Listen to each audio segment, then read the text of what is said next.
నమస్తే. కూటమి బలహీనతలపై జగన్ గురి 3 జిల్లాల్లో 50 సీట్లకు సిద్ధం. అధికారం నిలబెట్టుకునేందుకు సీఎం జగన్ అన్ని అస్త్రాలను సంధిస్తున్నారు. మరోవైపు టీడీపీ, జనసేన సీఎం జగన్ ఓటమే లక్ష్యంగా ఎన్నికల బరిలోకి దిగుతున్నాయి. ఈ నేపథ్యంలో గోదావరి జిల్లాల అధికారం డిసైడ్ చేయడం ఖాయంగా కనిపిస్తోంది. అందుకే అక్కడ సీఎం జగన్ గురిపెట్టారు. గోదావరి జిల్లాలతో పాటు కృష్ణని కలుపుకొని 50 స్థానాల్లో అత్యధిక సీట్లు సాధించడానికి సిద్ధమయ్యారు. ఏలూరు సిద్ధం సభ ద్వారా 175 లోక్సభ, 25 అసెంబ్లీ స్థానాలు సాధించాలని దిశానిర్దేశం చేయడమే కాక ఉమ్మడి గోదావరి, కృష్ణల్ని కొల్లగొట్టాలని పిలుపునిచ్చారు. ఉమ్మడి జిల్లాలో ఈసారి రాజకీయ పరిణామాలు మారడంతో జగన్ ఏలూరు సభని ప్రతిష్టాత్మకంగా తీసుకున్నారు. శ్రేణులు కూడా సభని సక్సెస్ చేశాయి. దీంతో వైసీపీలో కొత్త జోష్ కనిపిస్తోంది. వాస్తవానికి ఏపీలో ఎవరు అధికారంలోకి రావాలన్నా గోదావరి జిల్లాలే కీలకం. ఈ 2 ఉమ్మడి జిల్లాల్లో మెజారిటీ సీట్లు సాధించిన వారికి అధికారం ఖాయమనే అభిప్రాయం మొదటి నుంచి ఉంది. 2014లో పశ్చిమలో TDP, Janasena, BJP clean sweep చేశాయి. తూర్పు గోదావరిలోనూ వైసీపీకి 4 స్థానాలే దక్కాయి. దీంతో ఆ ఎన్నికల్లో గెలిచి టీడీపీ ప్రభుత్వం ఏర్పాటు చేసింది. 2019 ఎన్నికల్లో పశ్చిమ గోదావరిలో టీడీపీ 2, తూర్పు గోదావరిలో టీడీపీ 4 గెలవగా జనసేన 1 స్థానం గెలిచింది. మొత్తం 34 స్థానాల్లో వైసీపీ 27 స్థానాలు గెలిచి అధికారం దక్కించుకుంది. దీంతో గోదావరి జిల్లాల్లో సామాజిక సమీకరణలు కీలకంగా మారుతున్నాయి. కాపు, బీసీ, ఎస్సీ, క్షత్రియ వర్గాల ప్రాబల్యం ఇక్కడ ఎక్కువగా ఉంటుంది. పవన్ మద్దతుతో మెజారిటీ కాపు వర్గం తమ వైపు ఉంటుందని చంద్రబాబు అంచనా వేస్తున్నారు. అయితే కాపులకు తాము చేసిన సంక్షేమంతో వారు తమ వైపే ఉంటారని జగన్ ధీమాగా ఉన్నారు. అలాగే కాపులతో సమానంగా ఉన్న బీసీ ఓట్ బ్యాంక్ ను తన వైపు తిప్పుకునేందుకు జగన్ ప్రయత్నాలు చేస్తున్నారు. కాపు, బీసీ సమీకరణల్లో సీట్లు ఖరారు చేస్తున్నారు. టీడీపీ, జనసేన నుంచి ఈ 2 జిల్లాల్లో సీట్ల కోసం పోటీ ఎక్కువగా ఉంది. ఈ సమయంలోనే పశ్చిమ గోదావరి కేంద్రంగా సీఎం జగన్ భారీ ఎన్నికల సభలో పాల్గొన్నారు. భీమిలి కంటే మరింతగా జన సమీకరణ జరగడం విశేషం. ఇక ఉభయ గోదావరి జిల్లాలతో పాటు కృష్ణా జిల్లాను ఇందులో భాగం చేశారు. ఉమ్మడి కృష్ణా జిల్లాలో 16 సీట్లు ఉన్నాయి. మొత్తంగా 50 స్థానాల్లో గెలుపే లక్ష్యంగా జగన్ ఏలూరు సభ ద్వారా శ్రేణుల్ని ఎన్నికలకు సిద్ధం చేశారు. కృష్ణా జిల్లాలో గత ఎన్నికల్లో వైసీపీ హవానే సాగింది. వైసీపీ ఏకంగా 14 సీట్లు సాధించగా టీడీపీ 2 స్థానాలకే పరిమితమైంది. మొత్తంగా 50 స్థానాల్లో వైసీపీ 41 స్థానాలను గత ఎన్నికల్లో కైవసం చేసుకుంది. ఈసారి అంతకు మించి ఫలితం రాబట్టాలని చూస్తోంది. అయితే ఉభయ గోదావరి జిల్లాలలో జనసేన, టీడీపీ పొత్తు, కృష్ణాలో టీడీపీ అనుకూల సామాజిక వర్గం బలం, రాజధాని వ్యవహారం వైసీపీకి ఇబ్బందిగా మారే ఛాన్స్ ఉంది. అందుకే జగన్ కూడా పక్కా వ్యూహంతో సిద్ధమవుతున్నారు. సంక్షేమంతో పాటు సామాజిక లెక్కలు పక్కాగా చూసుకుంటున్నారు. అభ్యర్థుల ఎంపికలో వ్యూహాత్మకంగా వ్యవహరిస్తున్నారు. ఇప్పటికే గోదావరి జిల్లాల్లో పవన్ వారాహి యాత్ర ద్వారా తన ఓట్ బ్యాంక్ పెంచుకునే ప్రయత్నం చేశారు. చంద్రబాబు కూడా ఉభయ గోదావరి జిల్లాల్లో పలు సభల్లో పాల్గొన్నారు. అయితే వారికి ధీటుగా భారీ సభతో జగన్ తన బలం చూపించారు. అలాగే 2 గోదావరి జిల్లాల్లోనూ పలు నియోజకవర్గాల్లో సీఎం జగన్ తన పార్టీ అభ్యర్థులను మార్పు చేశారు. కృష్ణా జిల్లాలోనూ అభ్యర్థుల ఎంపికల్లో పక్కా లెక్కలు ఫాలో అయ్యారు. టీడీపీ, జనసేన సీట్ల సర్దుబాటుపై కసరత్తు కొనసాగుతుండగానే జగన్ తన బలమేంటో చూపించారు. గోదావరి జిల్లాల తర్వాత జనసేన ప్రభావం ఉమ్మడి కృష్ణాలోనే ఉంటుందనే అంచనాలు ఉన్నాయి. అందుకే జగన్ ఆ జిల్లాను కలిపి సభని నిర్వహించి సక్సెస్ చేశారు. అలాగే ఈ 3 జిల్లాల్లో అభ్యర్థుల ఎంపికను ఆచితూచి చేస్తున్నారు. తెలుగుదేశం, జనసేన కూటమి ఇక్కడ ఆశలు పెట్టుకోవడంతో జగన్ సైతం గత ఫలితాన్ని రిపీట్ చేయాలని పట్టుదలగా ఉన్నారు. జనసేన బలం ఇక్కడే ఎక్కువగా ఉంది. టీడీపీకి కూడా గతంలో బలం ఉంది. అందుకే వారి మధ్య సీట్ల సర్దుబాటులో అనిశ్చితి తలెత్తుతోంది. సరిగ్గా దానిని క్యాష్ చేసుకునేలా జగన్ వ్యూహాత్మకంగా సాగుతున్నారు. సీట్ల విషయంలో గోదావరి జిల్లాలలో తగ్గడం అంటే భారీ త్యాగం చేసినట్లే. అంతటి త్యాగానికి కూటమిలో 2 పార్టీలు సిద్ధపడటం లేదు. అందుకే టీడీపీ, జనసేన పొత్తు ఉన్నా జగన్ మాత్రం ధీమాగా ఉన్నారు. ఆయా పార్టీలను మించి నాయకులు ప్రెస్టేజ్ గా తీసుకోవడంతో పార్టీ అధినేతలు కూడా మెజారిటీ సీట్లపై ఫోకస్ చేస్తున్నారు. పవన్ రాజానగరం, రాజోలు సీట్లు ప్రకటించడం కూడా శ్రేణుల నుంచి వచ్చిన ఒత్తిడి వలనే. అయితే జనసేన రాజానగరం టికెట్ మాది అంటే టీడీపీ నుంచి అక్కడ బొడ్డు వెంకటరమణ ఉన్నారు. ఇక రాజోలులో బొంతు రాజేశ్వరరావు వైసీపీ నుంచి జనసేనలో టికెట్ కోసం చేరారు. ఆయనకే జనసేన టికెట్ ఇస్తుంది. అయితే మాజీ మంత్రి గొల్లపల్లి సూర్యారావు రేసులో ఉన్నారు. ఇలా కూటమిలో కొట్లాటలు ఉన్నాయి. అందుకే జగన్ తన ఓటు బ్యాంకును నమ్ముకొని కూల్ గా పనిచేసుకుంటున్నారు.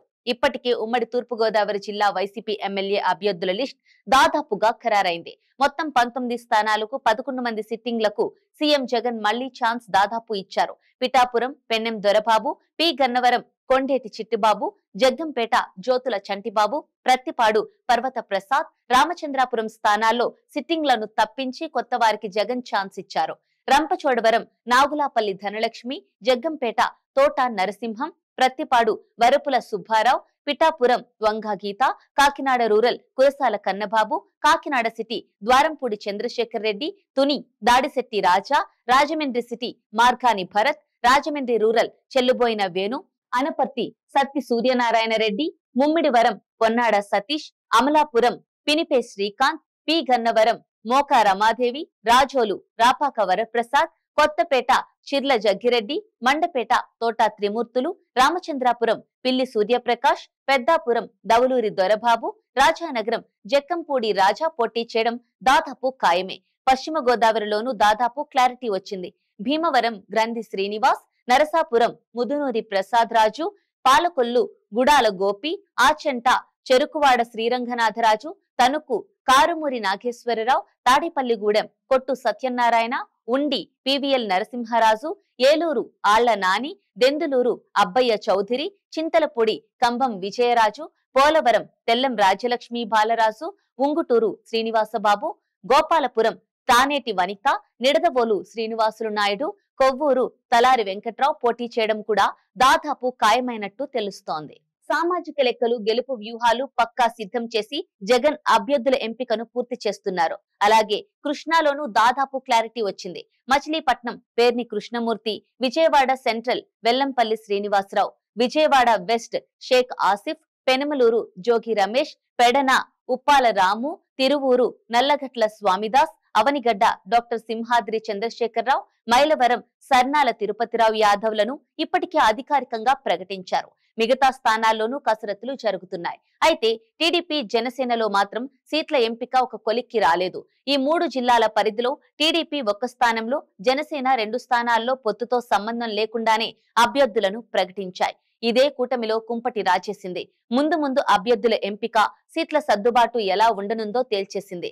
సీట్ల సర్దుబాటుపై అధికారిక ప్రకటన రాకముందే రాజోలు, రాజానగరం సీట్లలో తాము పోటీ చేస్తున్నట్లు జనసేనాని పవన్ కళ్యాణ్ చేసిన ప్రకటన కూటమిలో రాజకీయ ప్రకంపనలు సృష్టించింది. గోదావరి జిల్లాల్లో సీట్ల సర్దుబాటుపై భిన్న ప్రకటనలు చేయడం, మరిన్ని స్థానాల్లోనూ పోటీ చేయాల్సిందేనంటూ జనసేనానిపై ఒత్తిడి పెరుగుతుండటం హీట్ పుట్టిస్తోంది. మండపేటలో టీడీపీ అభ్యర్థిని గెలిపించాలని చంద్రబాబు చేసిన ప్రకటనతో జనసేనానిపై ఒత్తిడి పెరిగింది.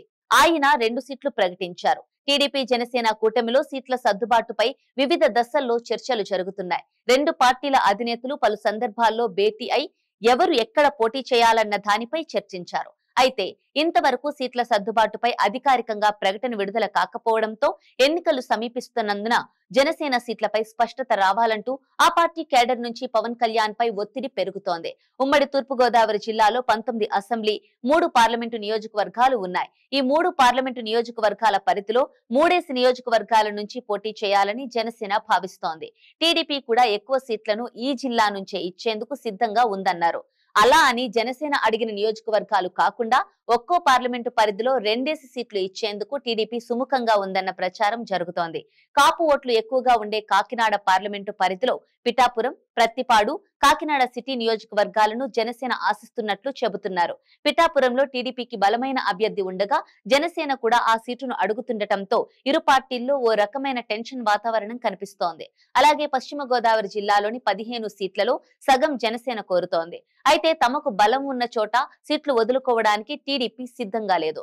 అందుకే పొత్తులు ఏ మేరకు ఫలిస్తాయి అనేది కీలకంగా మారింది. అలాగే ఉమ్మడి కృష్ణాలోనూ టీడీపీ అభ్యర్థుల గెలుపుపై జనసేన ఎఫెక్ట్ ఉంటుందన్న అంచనాలు ఉన్నాయి. అవనిగడ్డ, పెడన స్థానాలను జనసేన ఆశిస్తోంది. అవనిగడ్డలో జనసేన పార్టీకి ఇన్ఛార్జ్ లేకపోయినప్పటికీ బలమైన క్యాడర్ ఉంది. సామాజిక వర్గాల పరంగా జనసేనకు మంచి బలం ఉంది. కృష్ణా జిల్లాలో జనసేన అధ్యక్షుడు బండ్రెడ్డి రాము అవనిగడ్డ టికెట్ ఆశిస్తున్నప్పటికీ టీడీపీ నుంచి సీనియర్ నేత మండలి బుద్ధా ప్రసాద్ రేసులో ఉన్నారు. పెడన స్థానంలోనూ టీడీపీ, జనసేన బలంగా ఉన్నాయి. పెడనలో పంచకర్ల రమేష్ ను జనసేన ఇన్ఛార్జ్ గా నియమించింది. జనసేన ఖచ్చితంగా గెలుస్తామని చెప్తున్న స్థానాల్లో పెడన ఒకటి. ఇదే స్థానంలో టీడీపీ ఇన్ఛార్జ్ గా కాగిత కృష్ణప్రసాద్, మరో నేత బూరగడ్డ వేదవ్యాస్ ఉన్నారు. బూరగడ్డ వేదవ్యాస్ జనసేనలో చేరి పెడన స్థానం నుంచి పోటీ చేస్తారని ప్రచారం జరుగుతోంది. విజయవాడ పశ్చిమ నియోజకవర్గం నుంచి పోతిన మహేష్ జనసేన టికెట్ వస్తుందన్న ఆశతో ఉన్నారు. టీడీపీ నుంచి బుద్దా వెంకన్న, జలీల్ ఖాన్లు తమకే టికెట్లు ఇవ్వాలంటూ బల ప్రదర్శనలు చేస్తున్నారు. ఇక మైలవరం నియోజకవర్గంలో జనసేన ప్రధాన కార్యదర్శి అక్కల గాంధీ టికెట్ కావాలని కోరుతున్నారు.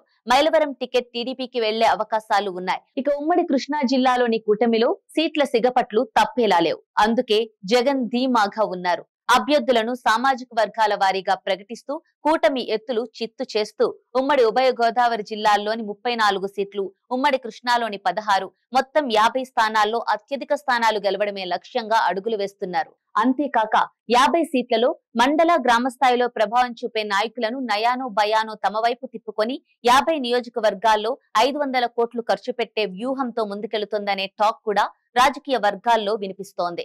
టీడీపీ, జనసేన ఓట్ల బదిలీ జరిగినా బలమైన నేతల అండతో 50 సెగ్మెంట్లలో అత్యధిక స్థానాలను కైవసం చేసుకోవడమే లక్ష్యంగా వైసీపీ నేతలు అడుగులు వేస్తున్నారు. మరి కూటమి జగన్ ను ఎలా ఎదుర్కోనుంది అనేది ఇక్కడ విజయ అవకాశాలను నిర్దేశించనుంది. For more interesting updates, do like, share and subscribe to Volga News.